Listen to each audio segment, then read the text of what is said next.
الله فاهدوهم إلى صراط الجحيم وقفوهم إنهم مسؤولون ما لكم لا تناصرون بل هم اليوم مستسلمون أقبل بعضهم على بعض يتساءلون قالوا إنا كنا قبل في قالوا إنكم كنتم تأتوننا عن اليمين قالوا بل لم تكونوا مؤمنين وما كان لنا عليكم من سلطان بل كنتم قوما طاغين فحق علينا قول ربنا إنا لذائقون فأغويناكم إنا كنا غاوين فإنهم يومئذ في العذاب مشتركون إنا كذلك نفعل بالمجرمين إنهم كانوا إذا قيل لهم لا إله إلا الله يستكبرون ويقولون إنا لتاركو آلهتنا لشاعر مجنون بل جاء بالحق وصدق المرسلين إنكم لذائقو العذاب العليم وما تجزون إلا ما كنتم تعملون إلا عباد الله المخلصين أولئك لهم رزق معلوم فواكه وهم مكرمون في جنات النعيم على سرر متقابلين يطاف عليهم بكأس من معين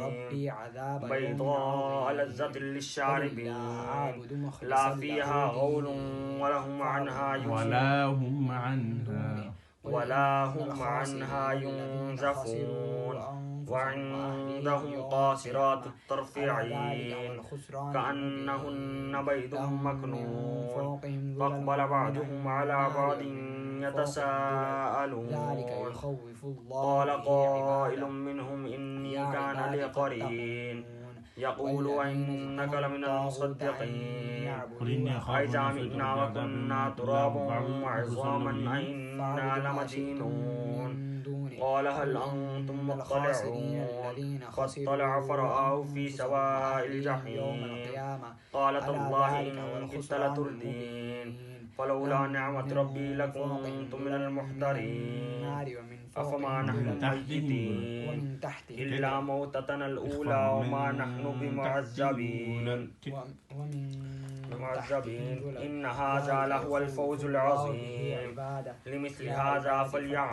فليعمل العاملون أذلك خير نزلا أم شجرة الزقوم إنا جعلناها فتنة للظالمين إنها شجرة تخرج في أصل الجحيم طلعها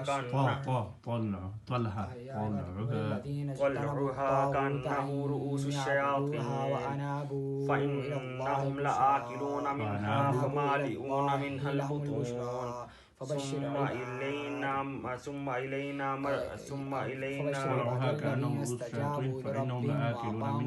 فإنهم لآكلون منها فمالئون منها البطون ثم إن لهم عليها لشوبا من حميم ثم إن مرجعهم لإلى الجحيم